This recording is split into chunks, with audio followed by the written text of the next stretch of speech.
목사님을 만나기 전까지 사창가에서 살고 있었어요. 운동화에다가 종이 박스를 찢어가지고 구겨서 넣고 젖으면 빼서 다시 갈아넣고 기도했었어요. 뭐라고 했어요? 이제 하나님이란 분이 살아계시면 저 좀 다른 데로 데려다가 그랬어요? 너무 무섭다고. 근데 그 기도를 들으셨던 것 같아요. 아까도 얘기했지만 이 두 분이 겪은 고난의 세월, 그러니까 목사님을 뵙기 전에 그렇죠. 그 세월이 정말 어떻게 보면은 과거를 이렇게 되뇌이는 거는 좀 힘든 일이잖아요. 그렇지. 그런데 그 일을 우리 하나님께서 하셨던 일이니까 하나님을 좀 자랑하는 시간으로 오늘 옛날 얘기를 좀 해주셨으면 좋겠어요. 좀 전도사님이시니까 그죠? 네. 네네네. 입양 전에는 어떤 환경 속에서 사셨어요? 저는 원래 부모님이 계셨고 네. 오남매였거든요. 저와 둘만이 아니라 오남매였는데 밑으로? 그렇게 네. 그럼 동생이 더 있어요? 네, 저기 일남 사녀 중에 제가 첫째였어요. 첫째고. 제가 첫째고 이제 그 셋째예요. 네. 그래서 이렇게 7 식구가 살고 있었고요. 예. 그런데 이제 저는 목사님을 만나기 전까지 사창가에서 살고 있었어요. 사창가? 네. 아, 네. 그래요? 네, 6살까지는 서울에 있는 사창가에 살았고 이제 그 이후로는 천안역 그 부근에 사창가에서 살았는데요. 예. 아버지는 막노동을 하셨고 어머니가 사창가에서 성매매를 하러 온 남자들을 이렇게 여인숙으로 데려다 주는 일을 하셨어요. 예. 예, 그래서 어릴 때 이제 거기서 일하는 언니들이 음. 밤이 되면 이렇게 또 짙은 화장을 하고 또 이렇게 드레스를 입고서 빨간색 불빛 아래 앉아 있었던 기억이 지금도 생생하게 기억나요. 그래요. 그러면은 우리 이슬 집사님은 어려서 잘 모르지 않아요? 그런 기억? 다 기억이 나요. 기억나요? 네. 어. 이제 부모님이 매일같이 싸우셨어요. 근데 이제 어느 날 어머니가 이제 집을 나가셨는데 예. 1년 정도 계시다가 집에 다시 돌아오셨어요. 음. 근데 이제 혼자 돌아오신 게 아니라 예. 한 남자분을 같이 데리고 오셨어요. 남자를? 네. 예. 예? 그게 무슨 얘기예요?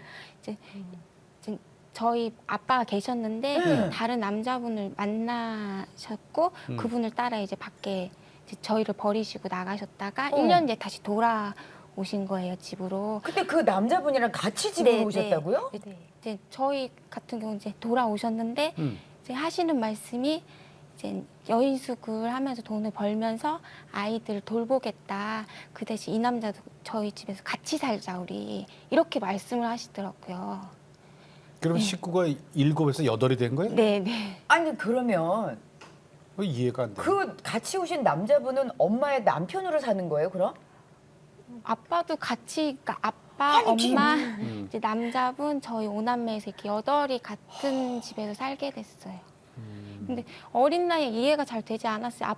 아빠가 그 뭐라고 계신데 불렀어요, 그 남자를? 그냥 아저씨라고 불렀어요. 부르기는. 네, 근데 싸움을 아까 엄마 아빠가 많이 했다 그랬거든요. 네.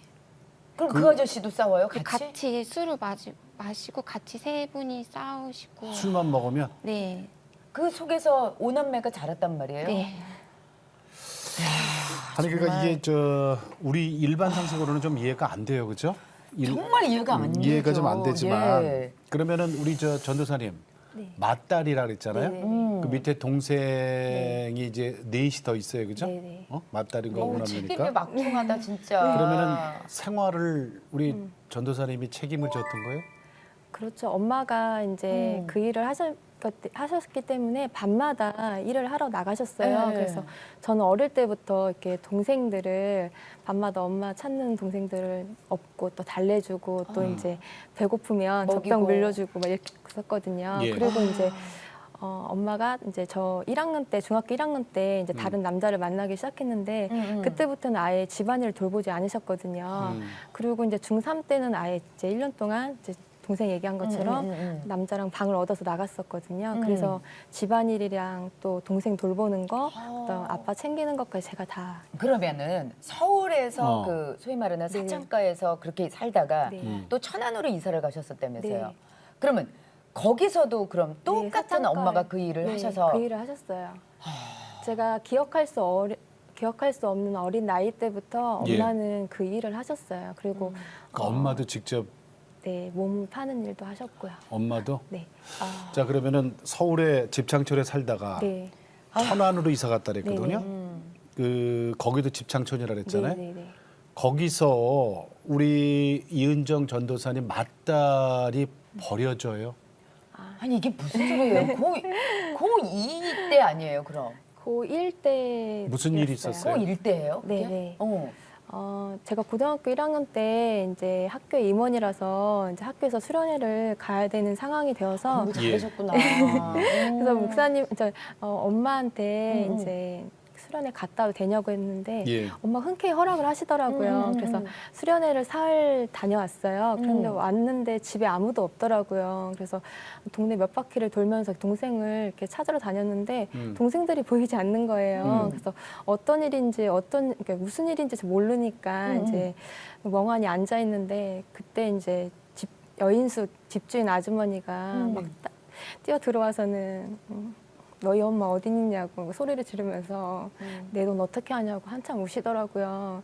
그래서 그때 이제 엄마가 저만 버려두고 도망을 갔구나라고 이제 그때 알게 됐어요. 야반도주? 남의 돈, 네. 집주인 돈을 어떻게 하고 그렇죠. 월세를 계속 못 냈으니까 엄마가 이제 제대로 여인숙 운영하지 못했기 때문에 계속 월세도 밀렸고 또 이제 돈도 빌리고 했으니까 이제 그걸 아니 그래도 그렇지 수련회를 간 딸이 있는데 나중에 이제 동생한테 듣기로는 제가 이제 그 외도한 남자와 사이가 안 좋았거든요.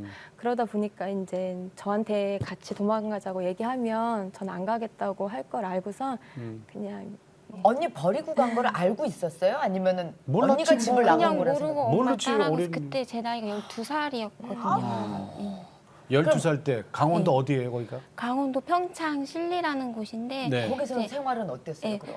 아무것도 돈을 가져간 게 없었어요. 예. 그래서 이제 집을 얻을 수가 없으니까 음. 그 산에 폐가가 있었거든요. 음. 거기 이제 뭐 전기도 안 들어오고 음. 뭐 물도 안 나오고 음. 그래서 이제 밤에는 촛불 켜고 살아야 했고 이제 물이 없으니까 냇가에 가서 물을 떠먹고 빨래도 그렇게 하고 화장실도 없어서 그냥 아무 데나 가서 이렇게 해결을 하고 그랬어요. 그때 식구는 그때 식구는 이제 엄마, 아빠, 아저씨, 저 그다음에 동생 둘. 그러니까 언니만 빠졌네.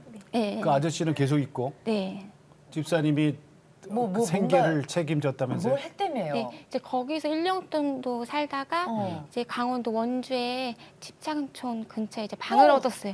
거기가 이제 방이 싸고 이러니까 또 집창촌이야? 예, 예, 그 근처에 얻었는데 한날은 엄마께서 이제 너랑 같이 갈 곳이 있다고 데리고 가시는데 예. 집창촌에 있는 여인숙으로 저를 데리고 가시더라고요. 음. 그러면서 저에게 이제 할 일이 있다고 이제 엄마 대신 일을 거기서 하게 됐어요. 거기서 하는 일이 이제 거기서 일하시는 이모들의 속옷 빨아주는 일이랑 이제 거기 일하는 방 청소하는 일을 하게 됐어요. 13살 딸을 네, 근데 엄마가 그때 하신 말씀이 힘든 일이 아니니까 잘하라고 그렇게 말씀하셔서 그 다음 날부터 이제 이모들 속옷 빨아주는 일이랑 방 청소를 했어요. 그러다 이제 동네 분들이 13살 아이가 그런 일을 하니까 너무 불쌍하게 보시고 이제 다른 일을 소개시켜 주셨어요. 예. 이제 그 일은 이제 빵 공장이었는데 예. 일반적인 제과점이 아니라 이제 뭐 병원 매점이나 이제 회사 같은 데 납품하는 그런 공장이었어요. 근데 거기에서 이제 아침 이제 새벽 6시 반에 가서 밤 10시까지 하루에 16시간을 일하면서 한 달에 50만 원 벌었어요. 그걸로 생활했어요, 가족이? 네, 그러면서 이제 학교도 다니지 못하고 음. 이제 목사님 만나기 전까지 거기에서 일을 했어요. 그러면은 그때가 13살이라 그랬거든요. 네, 13살부터 시작했어요. 그러면 초등학교도 못 다녔어요? 네, 학교 안 다녔어요. 아니 그러면 글은 배웠어. 글도 그냥 초등학교도 그냥 졸업이 저의 그냥 최종 학력이에요. 이제 목사님 만나기 전까지 한글을 몰랐으니까 이제 읽기는 있는데 어려워봤지 못 읽고 제 이름 쓰는 게 전부였어요. 그러니까 몇 지금 살이에요? 목사님 만나기 그때가 전까지 13살이었고 목사님 만날 때가 17살 때 글을 몰랐어요. 그러니까 17살 때까지 우리 한글을 네, 읽고 쓰지도 네, 못했다는 제 얘기 이름만 아니에요? 썼어요. 그래서 목사님 댁에 왔을 때 목사님이 한글을 가르쳐 주셨을 때 제 이름 말고 다른 걸 쓸 수 있다는 게 되게 기쁘고 감사했어요. 그러면은 우리 저 이은정 전도사님, 네. 전도사님은 천안에서 가족들과 이제 생이별 된 거잖아요. 네. 그리고 나서 목사님 집에 입양되기 전까지는 어떻게 사셨어? 그래 혼자. 이제 갈 데가 없으니까 갈 데가 없지. 여인숙을 나와서 친구 집을 1년 정도 이렇게 돌아다녔어요. 네. 근데 그것도 이제 근데 더 이상 갈 데가 없더라고요. 그렇게 친구들 다녔는데. 부모님도 하루 이틀이지. 네. 그러다가 제가 아주 어릴 때 잠깐 교회를 갔었거든요. 예, 예. 친구 따라서. 근데 그때 이제 거기서 이제 사람들이 기도하던 모습이 생각이 나서 그때 처음으로 하나님께 기도를 드렸어요. 네, 뭐라고? 하나님 갈 데가 없어요. 하나님이 계시다면 제가 갈 곳을 알려주세요라고 간절하게 기도를 했는데 예. 다음 날 친구를 통해서 우리 목사님이 저를 목사님. 장동근 목사님이 저를 딸로 삼아주시겠다고 그런 얘기를 듣게 되고 그다음에 이틀이 지나서 목사님하고 사모님이 저를 학교 앞으로 데리러 오셨어요. 그 장동근 목사님 그땐 전도사 네, 전사님이셨어요. 님이고 젊으신 전도사님. 네. 친구가 누가 이렇게 이제 그 사정을 아니까 네. 얘기해서 연결이 됐어요. 네. 처음 전도사님 만났을 때 기억나요? 네, 기억이 나요. 어떻게? 됐어요. 너무 좋으셨어요. 처음에 만났는데 학교 앞에서 이렇게 기다리고 계시는데 이게 꿈인가? 왜요? 너무 이렇게 하나님 응답해 주셔서 바로 이렇게 저를 딸로 삼으시고 저를 데리러 오신 게 느껴지지가 않았고요. 하나님 저 갈 데 없어요. 갈 데 없어요. 근데 그래서 이제 갔는데 그 당시 전도사님도 오래된 빌라에 살고 계셨지만 예. 저를 딸로 삼아주시기 위해서 방 하나를 제 방으로 꾸며주셨는데 예. 딱 방문을 열었는데 한 번도 가져보지 못한 침대랑 책상이랑 책장에 이렇게 너무 예쁘게 꾸며주신 거예요. 그래서 제가 그렇게 꾸며 놓으셨어? 네, 그래서 제가 목사님한테 천국이 어떤 곳인지 몰랐지만 그냥 천국 같다고 목사님한테 그렇게 말씀했어요. 그리고 이제 따님이 됐어요, 그죠? 네. 입양돼서 이제 따님이 돼서 생활하다가 4년 뒤에 이제 우리 이슬 집사님 네. 동생이 들어왔는데 어떻게 연락이 됐어요? 그러니까 두 분이 어떻게 연락이 됐어요? 그냥 목사님 가족이 되어서도 헤어진 동생들이 늘 걱정되고 생각나지, 걱정되지. 얼마나 힘들까 늘 이렇게 생각하고 있었는데 5년이 지난 후에 이제 우연히 동생이 빵 공장에서 일을 한다는 것을 어떻게 알게 됐어요. 알게 됐어요. 네. 그래서 동생이 너무 보고 싶어서 찾아갔어요. 원주로? 네, 원주로. 원주까지? 네, 예. 찾아갔어요. 혼자서. 근데 갔더니 동생이 신발은 구멍이 나서 너덜너덜해지고 손은 습진으로 이렇게 갈라지고 찢어져 있더라고요. 그런 동생을 보니까 너무 마음이 아파서 이렇게 부둥켜 안고 한참 울었던 것 같아요. 그래서 제가 동생이 이제 어릴 때 수술을 받아서 워낙 건강이 좋지 못하는데 거기서 이제 16시간 동안 일을 했기 때문에 건강이 되게 안 좋아 보였거든요. 그래서 제가 동생 보고 천안 가서 같이 살자고 했어요. 예. 그런데 이제 동생이 남은 동생들 때문에 쉽게 결정을 못 하더라고요. 아유, 자기가 먹여 살리고 있으니까. 네. 그런데 이제 거기 아저씨가 계속 아저씨의 폭력이 점점 또 심해지고 또 엄마는 공부도 시키지 않고 계속 일만 시키니까 그게 너무 지쳐 있었나 봐요. 그래서 떠나기로 결심하고 천안에 왔어요. 예. 물론 이제 전도사님한테 이제 동생을 데리고 와도 되냐고 말씀드렸더니 동생이 괜찮으면 딸로 삼아주시겠다고 목사님이? 하셔서 예, 미리. 지금까지 동생하고 함께 살고 있어요. 그러면은 동생 빵 공장에 갈 때 이미 목사님께 말씀드렸어요. 말씀을 드려서 네. 동생 만나러 간다고? 네. 동생을 받아주시겠다는 얘기를 네. 듣고 갔군요. 세상에. 이슬 집사님 그 신발이 빵꾸가 났었어요? 구멍이 이제 빵 공장에서 16시간 서서 일하다 보니까 서서 일해야 돼요? 네, 계속 서서 일해야 돼요. 어떤 일을 했는데 왜 또 습진이 걸려요? 네, 처음에는 빵 공장에서 빵 포장하는 일로 들어갔다가 예. 이제 보조로 이제 빵을 만드는 일을 하게 된 거예요. 그러면서 이제 계속 물을 닦고 기름을 닦고 하니까 이제 손이 갈라져서 피면 찢어지고 지면 또 찢어지고 이런 상태로 이제 예, 엄마한테 약도 사다 달라고 했는데 약도 안 사주시더라고요. 이제 그 상태로 있고 이제 신발 같은 경우도 계속 서 있으니까 이제 운동화가 다 다르면 이제 구멍이 나요. 그러면 이제 음. 엄마한테 다리가 너무 아프니까 사달라고 하면 사주시지 않으시더라고요. 그래서 아니 내가 사 신으면 되잖아. 그 돈을 돈을 다 갖고 엄마한테 가는데. 드렸어요. 그러면 월급 받으면 네, 엄마가 뺏어가요? 가지러 오세요. 네, 월급을 가지러 와요? 네, 그럼 내 손에는 한 번도 쥐어진 적도 없어? 네. 그래서 이제 운동화에다가 종이 박스를 찢어가지고 구겨서 넣고 젖으면 빼서 다시 갈아놓고 젖으면 다시 갈아놓고 그러고 이렇게. 살았어요? 네.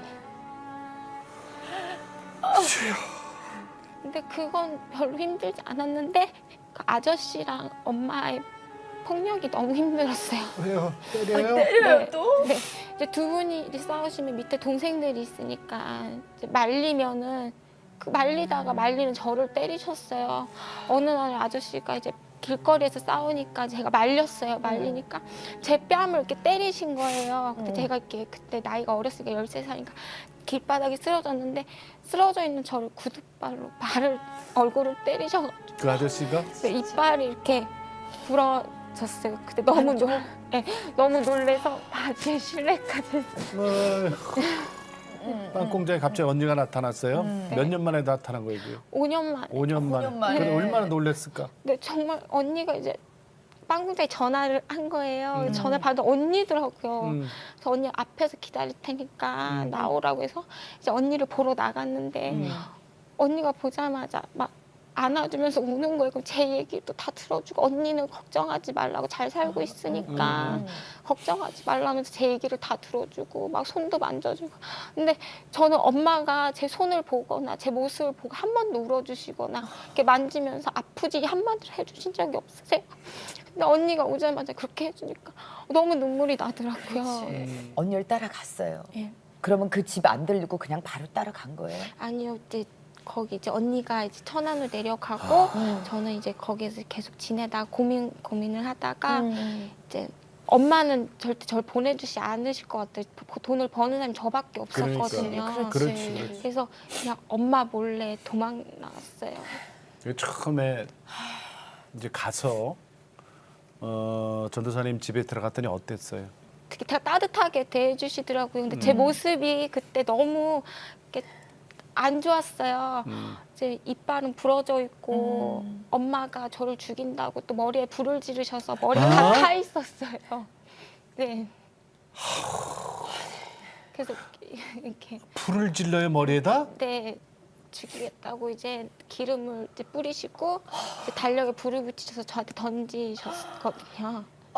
다행히 이제 머리에 탔는데 옆에 물 이렇게 빨간 달아 있어. 그걸 제가 바로 집어 써서 이제 다른 데는 좀 다치진 않았지만 왔을 때 이제 머리가 다 이렇게 탈락. 여기 우리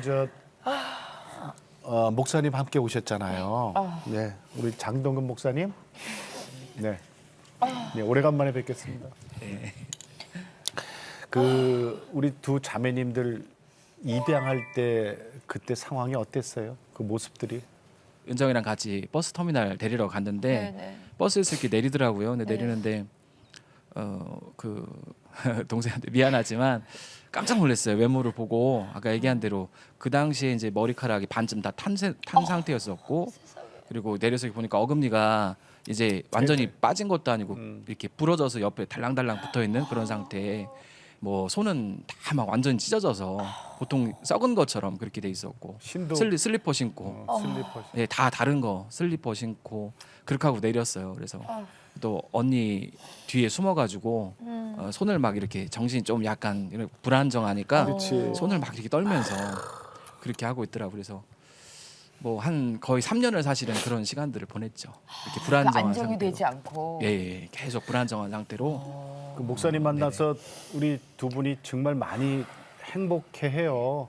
그리고 그 벌써 표정도 달라졌어요. 그거 느끼시죠, 목사님? 아, 그럼요. 뭐 이제 그렇게 하고 만나고 이제 2004년도에 네. 이제 교회 개척을 했어요. 근데 목사님이 예, 교회 개척을 그게 이제 하면서 천안 오병이어 교회죠? 네네네 그렇죠. 16년 전에 그러니까 이제 이 둘이 말하자면 개척 멤버가 된 거잖아요. 그러네요. 근데 거기에서 네. 같이 이렇게 신앙생활하면서 더 마음이 이제 많이 이제 회복되기 시작했고 그리고 또 저뿐만 아니라 우리 또 같이 하는 성도들이 또 많이 사랑해주고 아껴주고 하니까 예. 그 이제 사랑받으면서 다른 많은 걸 뭐 누리지는 못해도 받아보지 못한 사랑이잖아요. 근데 예. 많은 사람들한테서 이제 사랑을 받고 그러면서 이제 회복되고 뭐 지금은 뭐 너무너무 행복하죠. 그러면 이슬 집사님, 그 우리 언니는 다 이제 생이별 했잖아요. 가족들이 다 혼자 놓고 엄마가 도망가 버렸잖아요. 그때 오갈 데가 없으니까 막연히 어렸을 때 그냥 한번 가봤던 교회에 들어가서 하나님 찾았대요. 네. 혹시 이슬 집사님도 기도한 거 있어요? 그냥 그때 이제 저도 어릴 때 잠깐 다녔다가 이제 집에 들어가기 전에 문 앞에서 이제 싸우는 소리가 들리면 네. 너무 가슴이 두근거리고 무섭더라고요. 예, 그래서 예. 저도 딱 한 번 기도했었어요. 뭐라고 했어요? 이제 하나님이란 분이 살아계시면 저 좀 다른 데로 데려다가 그랬어요? 너무 무섭다고. 제가 이제 부모님한테 버림받고 이제 갈 데가 없어서 그때 기도를 드렸을 때 예. 제가 그때 하나님이 계시면 제가 갈 곳을 알려주세요라고 네, 네. 기도를 드렸어요. 그런데 그 다음 날 하나님께서 친구를 통해서 당시 전도사님이었던 야, 그것도 다음 날이에요? 네, 다음 날. 그래서 제가 하나님이 살아계시는 것을 믿을 수밖에 없었고요. 그다음에 이제 목사님의 가족이 된 후로는 목사님의 삶을 통해서 제가 하나님을 만났어요. 네. 목사님이 아무 조건 없이 또 저와 동생을 받아주셨고 그리고 이제 교회를 개척하면서 참 힘들고 어려웠는데 예. 그런 와중에도 하나님 말씀에 늘 순종하시면서 그걸 순종하시니까 이제 하나님께서 모든 일을 이루어 주셨거든요. 예, 그래서 예. 그걸 통해서 이제 하나님이 살아계시는 것도 믿고 또 경험하면서 저의 믿음이 점점 성장했던 것 같아요. 근데 저는 그런 생각도 들어요. 왜 나를 그런 가정에 보내셨을까 하는 그런 속상함은 없으셨어요?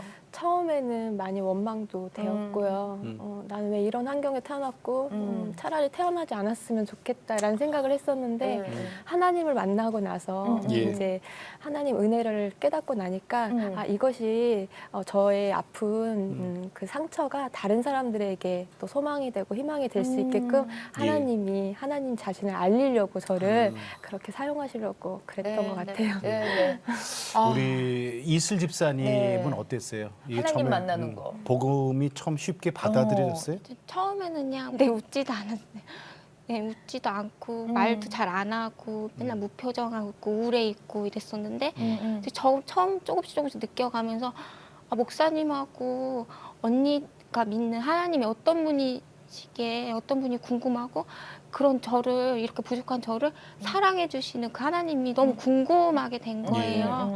그러면서 이제 목사님처럼 언니처럼 사모님처럼 살고 싶다는 이제 꿈이 생겼고 그러면서 이제 저 부족하지만 한글도 모르고 너무 이렇게 세상에서 부족한 사람이지만 하나님 위해서 저 좀 써주세요 하면서 기도하면서 이제 믿음이 조금씩 자라게 된 것 같아요. 써주세요. 네, 써주세요. 써주세요. 저 좀 써주세요. 그러니까 그러기 전에는 사람들이 뭐 정신병원에도 좀 가봐야 되는 거 아니냐 이런 네. 얘기까지 들었다면서요? 무슨 너무, 얘기까지 했어요? 네, 불안 증세가 너무 심하니까 어떻게 네. 이렇게 행동으로 나오던가요? 사람이 만나는 게 너무 무섭고 사람을 못 만나고. 네. 또 막 이렇게 가만히 못 있고 막 계속 손을 떨고 그것도 틱장애지 그러니까 예, 일종의. 이렇게 계속 불안한 마음에 막 이렇게 어떻게 가만히도 못 있고 말도 예. 잘 못하고 사람도 무섭고 이래서 주변 분들 저의 그런 모습 보시고 정신병원에 가야 되진 않는 거냐고 목사님한테 말씀을 하셨대요.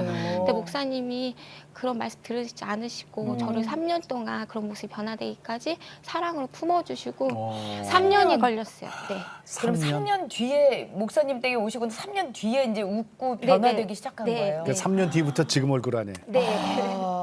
이게 얼마나 예뻐요. 그러니까 저희가 이렇게 예쁜 얼굴이. 어제 방송을 할 때 네. 두 분 이렇게 인사를 나눌 때 두 분한테서 그늘이라는 게 보이지 않았기 때문에 그늘이 뭐예요?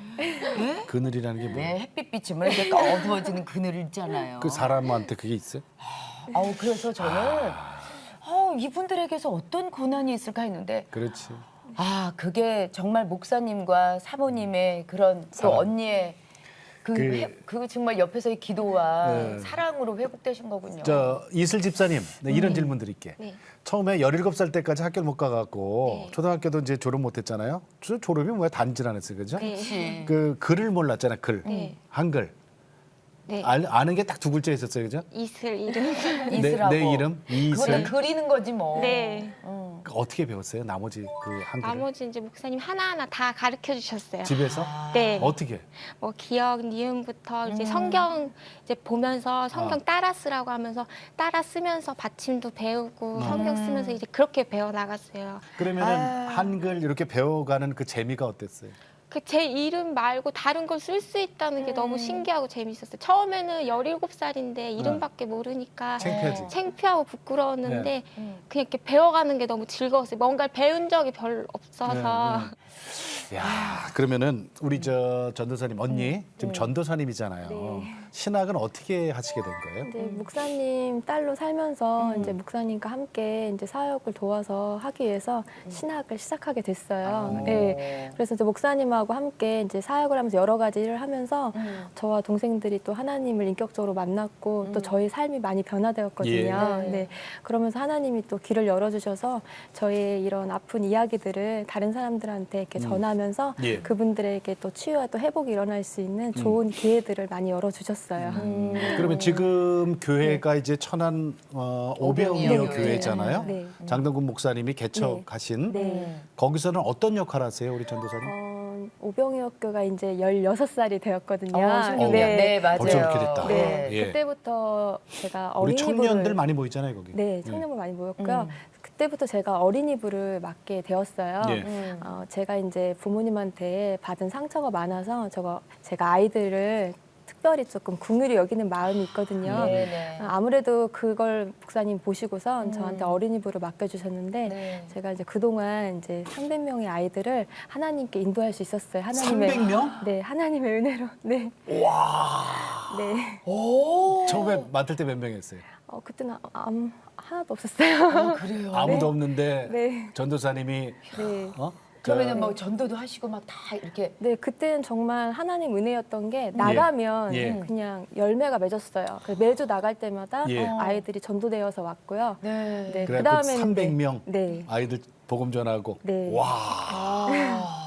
하나님이 이렇게 쓰시려 진짜. 그랬구나. 그렇지. 야, 월척을 낳는 어부다. 어. 우리 저 목사님 댁으로 보내자. 딱 하셨던 것 같아요. 그래. 그러면 지금 이슬 집사님은 왜 어제 얘기하실 때 건강이 좀 안 좋으셨다 그랬잖아요. 어렸을 때부터 좀 안 좋았던 거예요? 아니면 그 공장 일하면서? 왜 안 그래서 좋았던 어디가 안 좋아요? 그때 제가 이제 엄마 뱃속에 있을 때부터 이제 안 좋게 태어났대요. 왜요? 엄마가 이제 뱃속에 있을 때 이제 술 담배를 많이 하셔서 엄마가? 이제 췌장에 안 좋게 태어나서 이제 췌장? 4살 네. 예. 4살 때 급성 췌장염으로 수술을 받았어요. 예. 네. 4살이 네, 4살 때야. 네. 그래서 이제 수술을 받고 그걸 이제 관리를 해야 하는데 그걸 관리해야 되는지 전혀 모르고 이제 만성 췌장염으로 가서 이제 2013년도에 제가 쓰러졌어요. 예. 예, 그래서 이제 다행히 하나님의 은혜로 다시 회복돼서 이제 일어났는데 그게 이제 오래되다 보니까 후유증으로 영양 흡수 장애가 나타나서 네. 영양이 흡수가 안 되는 네, 거예요? 네. 그래서 많이 먹어도 이제 체중이 늘지 않고 조금 적게 먹으면 체중이 빠지고 그래서 막 37일 6까지 이렇게 빠지고요. 네. 그리고 이제 그 증세가 오래 가면 이제 영양 실조 증세가 그 나타나서 어떻게 그럼 치료는 어떻게 해요? 치료는 그냥 다른 약은 없다 그러고 이제 살이 좀 덜 빠지게 단백질 분해 억제제만 먹고 있어요. 단백질 분해 억제제. 네, 네. 그것만 먹으면 그러면 이렇게 일상생활하는 데는 조금은 도움이 네, 되는데 네. 뭐 그렇게 크게 네. 몸이 좋아지지. 아니, 그러니까 그럼 이건 불치병인 거예요? 어떻게 네, 되는 거예요? 고칠 수 없다고 하더라고요. 아니 그래도 지금 보기에는 네. 아니 날씬한 아가씨 모습이에요. 저기 지금 죄송합니다만은 우리나라 여성들이 지금 저기 이슬 집사님 몸매를 원하고 그러잖아요. 일부러 아유, 근데 다이어트하고. 그러니까 에이, 근데 이제 노력하셔가지고 지금 이 몸을 유지하고 그러니까 계시는 거잖아요. 여쭤보는 게 노력해서. 그러니까 일상생활하는 데는 지장이 없냐는 거죠. 아니요, 이제 많이 몸이 안 좋을 때는 피곤해요? 네, 일어나지도 못하고 어지럽고 이제 작년에 또 한 번 쓰러졌거든요. 네. 예. 그때도 이제 호흡이 안 되고 이제 그래서 이제 그래요? 갑자기 응급실로. 네, 아니 근데 이슬 집사님이 요리의 은사를 받으셨다고요. 네. 뭐 은사까지는 아니, 아니고 입으로 요리하는 들어가는 걸 것 같아. 좋아해요. 네. 그래요? 네, 좋아하는데 뭘 이제 잘하세요? 이제 파스타. 네, 파스타 하는 걸 좋아하고요. 이제 2010년도에 이제 교회 세 번째로 이제 건축을 해서 이제 들어가게 됐어요. 예, 근데 예. 그때 이제 대출 이자도 있고 이제 그 교회를 이제 운영하는데 그때 성도가 어른 네. 성도 30명밖에 되지 않고 아이들은 이제 100명이 넘었는데 먹여야지. 예, 예.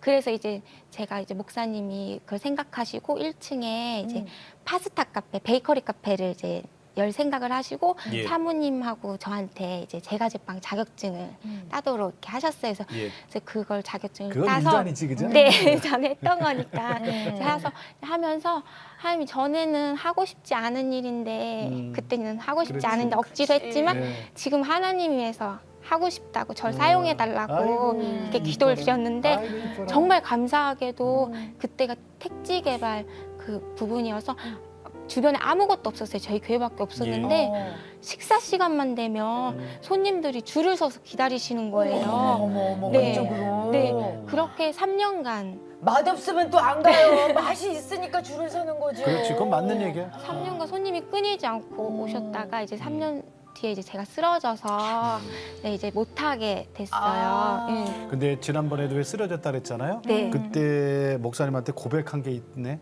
네. 뭐라 이제 그랬어요? 그때 많이 이제 쓰러지고 이제 몸이 위독한 상태였을 때 이제 목사님이 나눈 얘기가 목사님 저 이제 죽는 거에 대해서 무섭거나 두렵지 않다고 지금 너무 사랑받고 있고 지금 너무 행복한 이때에 죽는 게 두렵지 않다고 행복하다고 무섭지 않다고 말씀드렸어요. 지금 너무 행복해서. 네. 지금 너무 행복해요. 뭐 이제 34살이 되는 아니에요, 아니. 하나님이 그럼요. 하나님이 여기 쓰실 분인데. 하나님한테 사람이 별로 없어요. 하나님 일꾼이 많이 필요해. 그렇게 성급하게 얘기하면 안 돼. 그렇죠. 특히 요리 잘하는 일꾼은 많이 없어요. 그래서 그래 맞아, 진짜 없어요. 그래요. 아니 우리 전도사님 전도사님께서도 네, 네, 네. 동생의 음식을 드셔보시면 어때? 진짜 맛있다는 게 느껴져요. 네, 맛있어요. 어. 동생이 재료랑 양념을 아끼지 않거든요. 아 예. 근데 그래도 재료와 양념의 비율이 또 네. 중요하거든요. 되게 잘하더라고요. 저는 그래요. 음식을 잘 못하는데 동생은 음식을 진짜 잘해요. 그래요. 아니 진짜 이번에 은사라니까요. 동생 쓰러지고 뭐 그럴 때 우리 언니가 기도 많이 할 거 아니에요? 어떻게 기도하셨어요? 동생 위해서. 동생이 많이 아플 땐 정말 미안하죠. 5년 동안 헤어져 있을 때 이제 동생이 강원도에서 마치 저를 대신해서 힘들게 고생한 것 같아서 너무 미안하고요. 그리고 어릴 때 부모님 사랑을 제대로 못 받았잖아요. 예. 네. 제가 동생들을 돌보고 했지만 또 엄마의 손길하고는 다르잖아요. 그래서 지금 많이 행복해하는데 좀 더 좀 행복하게 여기에서 가족들과 생활하다가 갔으면 하는 마음으로 마음 아파서 울면서 기도해요. 그렇죠. 네. 아니 근데 이제 언니 덕에 그죠? 이렇게 우리 그렇지. 찾아줬으니. 언니가 일부러 찾아왔잖아 원주까지 그치. 빵 공장까지. 그리고 나서 또 목사님 댁에 같이 들어가고 또 제일 중요한 거는 그 과정을 통해서 우리가 예수님을 만났다는 거 아니에요? 그렇죠. 네. 그죠? 언니한테 고마운 마음 있어요? 정말 고마워요. 저를 찾아줘서 고맙다. 그죠? 찾아줘서. 근데 그때 최고 힘들어서 너무 마음이 아프고 힘든 시기였는데 그때 언니가 왔어요. 언니가 찾아줘서 고맙다 그러고 또 언니는 나 대신에 고생해서 미안하다 그러고. 그러고. 에. 아유, 두 분이 천사다 천사. 그러게요. 천사분. 아니 그러면 지금 큰 언니고 셋째잖아요. 네. 그러면 중간에 있는 둘째 아니, 동생은 그러니까 나머지 어떻게, 가족들은 어때요? 어떻게 지내는지 둘째 알고 있어요. 동생은 청도에서 결혼해서 네, 교회 열심히 다니고 있고요. 아, 그래요? 그리고요. 네, 나머지 남동생과 여동생은 어떻게 사는지는 잘 모르겠어요. 연락이 안 돼요? 돼요? 네, 엄마랑 그때 헤어진 이후로 같이 있었으니까 그다음부터 연락이 안 부모님도 돼서 연락이 안 돼요? 네. 진짜 워낙 근데 하나님이 그쪽에도 좀 손길을 뻗치셔서 그런 일 이제 그만하게 하시고 네. 예수님의 사랑을 제대로 좀 만나게 해주셔야 되는데 우리 이번에 네. 두 분이 아주 경사스러운 일이 하나 있어요. 그레이스 세븐이 뭐예요? 그것 좀 얘기합시다. 그레이스 세븐은 네. 저처럼 저희 둘처럼 이렇게 상처를 가진 사람들이 이렇게 모여서 목사님을 포함해서 예. 8명이 아들람 공동체라는 이름으로 함께 20년 정도 같이 살고 있거든요. 공동체가 있어요? 네, 근데 8년 전에 하나님이 저희한테 비전을 주셔서 이제 사람들의 마음과 치유를 회복하는 그런 공간을 또 마련해서 그런 사역을 하기를 원하셔서 네. 저희가 이제 8년 전에 했던 것이 1년 전에 땅을 구입하고 또 이제 건물을 세웠어요. 어디다? 몇 층짜리? 네, 2층이야. 2층짜리 100평인데 2층. 네. 어디래요, 거기가?